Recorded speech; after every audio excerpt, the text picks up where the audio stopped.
Have you ever tried to let someone go, but your soul wouldn't let you? You deleted the chats. You told yourself, maybe it's time to move on. But during sujood, their name still echoes. Their memory lingers in the silence between your duas. And just when you think it's over, something pulls you back. Is it love, attachment, or something divine? Because sometimes Allah doesn't reply with words, He replies with signs. And when He wants you to hold on, He'll show you. There are 5 signs. Part 1. The internal struggle. You tried to let go. You really did. You blocked their number. You deleted the chats. You even whispered through tears, Ya Allah, remove this feeling from my heart. But you're exhausted. Not just emotionally, spiritually. Because the more you try to move on, the heavier your soul feels. You've heard it all. Let go. Trust the qadr of Allah. Maybe they're not good for you. And you listened. But something inside you keeps asking, what if I was wrong? What if I misread the signs? What if Allah is not telling me to let go, but to wait? Because this isn't just missing someone. This isn't obsession. This is a war between your heart and your faith. One part of you is trying to surrender. The other part feels like surrendering would be a betrayal, not of yourself, but of a spiritual connection you didn't choose. You didn't choose to care this deeply. You didn't plan to still feel them in your dua. And yet, there they are. Every time you raise your hands, their name lingers behind your lips, even when you don't say it out loud. And that silent ache, it keeps asking, what if this person isn't a distraction, but a destiny? Sign 1. You let go, but the door keeps reopening. You ended it. You made the dua. You told yourself, it's over. But then out of nowhere, they reach out. You see their name again. A mutual friend mentions them. A dream, a message, a delay. And just like that, the door reopens. Why now? Is this a test or a sign? Your mind tells you to move on. Your soul feels something deeper pulling you back. The Prophet ﷺ said, what missed you was never meant to befall you, and what befell you was never meant to miss you. Tirmidhi, but what if the reopening wasn't a coincidence? What if this is Allah whispering, it's not over yet? Sign 2. They appear in your dua without trying. You're making dua for your own peace, your own future. But somehow, their name rises in your chest. You didn't mean for it. You didn't plan to think about them in sujood. But the feeling? It won't leave. Is this just attachment? Or is my heart trying to say something I don't understand yet? Your mind screams, forget it, move on. But your soul keeps whispering their name in every quiet moment of worship. The Quran says, your Lord creates what He wills and chooses. Not for them was the choice. Surah Al-Qasas 28-68. So, what if it wasn't you choosing them? What if it was Allah placing them in your heart as part of your qadr? Sign 3. Every time you try to move on, it feels wrong. You meet new people. You try to imagine someone else. You even smile for a while. But it feels forced, empty, shallow. Your heart isn't rejecting people, it's rejecting disconnection. Am I stuck in the past? Or am I just not spiritually aligned with anyone else? Your logic wants you to let go, but your ra, it feels misplaced anywhere else. The Prophet ﷺ said, souls are like recruited soldiers. Those that recognize one another will come together, and those that do not will part ways. Sahih Muslim. So ask yourself, what if your soul is still tethered to them for a reason? Sign 4. The timing keeps breaking, but the connection doesn't. Every time it seems like something could work, life interrupts.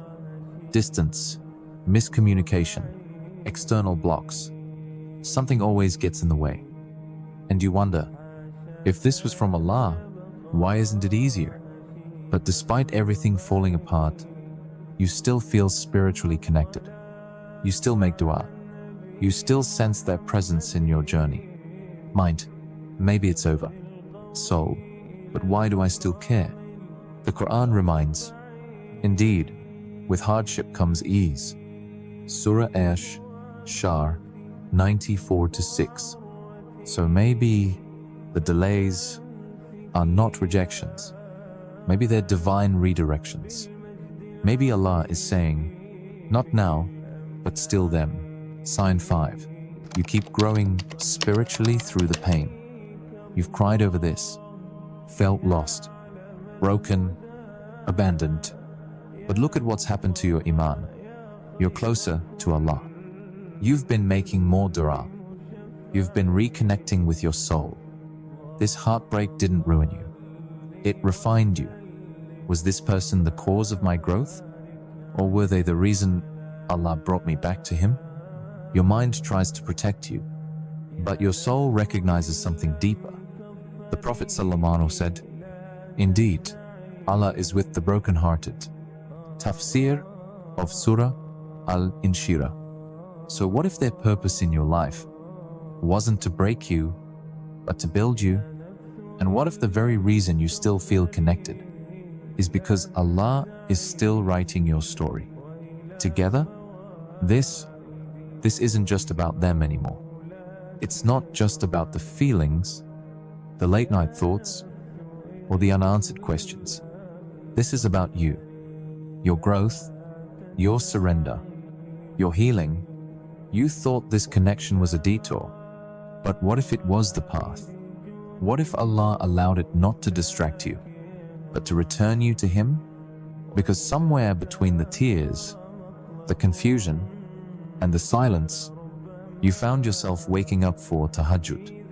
You found yourself whispering His name more than theirs. You found your heart breaking, but your soul awakening. What if this isn't heartbreak, but a divine turning point? You feared this was a sin, an attachment you needed to kill. But what if it wasn't a sin at all? What if it was guidance in disguise? Because not every feeling is fitna. Some feelings are fitrah, pure, natural, written in your qadr. And the moment you try to erase it, you realize something deeper. Maybe Allah placed this in your heart, not to test your endurance, but to teach you faith. The Quran says, and it may be that you dislike a thing while it is good for you, and you like a thing while it is bad for you. Allah knows and you do not know. Surah Al-Baqarah 2-216. So what if this confusion, this ache, this delay is not a punishment, but a protection, not a rejection, but a redirection, and maybe, just maybe, you're not being told to let go. You're being prepared to hold on better.